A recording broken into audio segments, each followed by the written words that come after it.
Hey there everyone. Well, the Reserve Bank's done it again. Interest rates have gone up 0.25% and it was probably against what everyone thought would happen.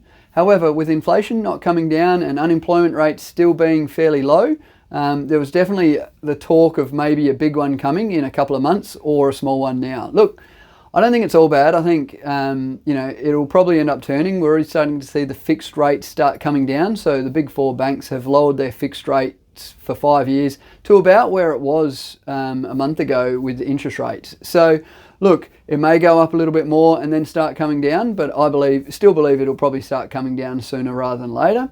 What does it mean? Look, we are still getting a lot of buyer activity out there. A lot of people are looking for things that are fully renovated though, because the cost of building and the cost of renovating has gone up so much.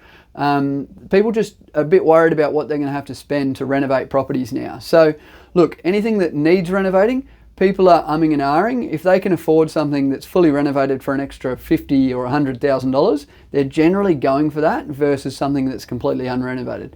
Now, that's not to say you should go out and spend $150,000 renovating your property to sell it. However, keep in mind that people may give a little bit of a flexibility on their offers, considering they don't know how much it's going to cost to renovate.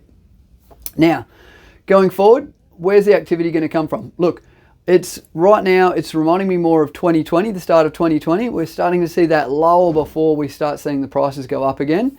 We're still not back to where we were in 2022. I was only chatting with a few clients the other day saying that, we'd sold properties back in February, March, April of 2022 where they achieved these really high prices.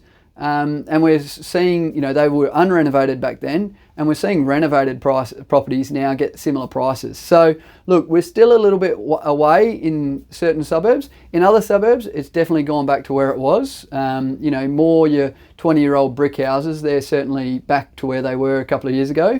Not so much Boondall, but definitely Fitzgibbon, they've started to come back fairly well.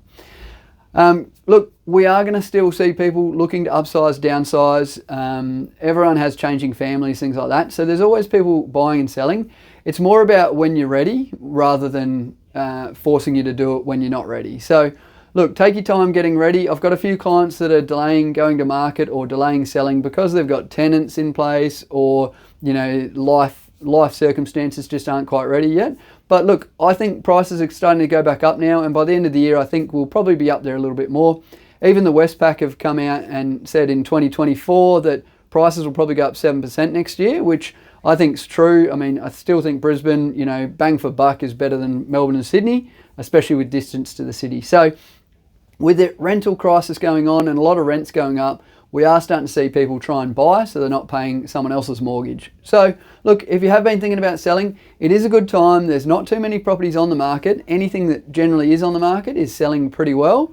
Obviously there's still a few that aren't selling, but more often than not, they're starting to sell. We'll see some of the properties that haven't sold over a number of years start hitting the market and start transacting again. So if you want to have a chat about what you need to do to get ready to sell, feel free to reach out. Give me a call, 0409 652 271. Thank you.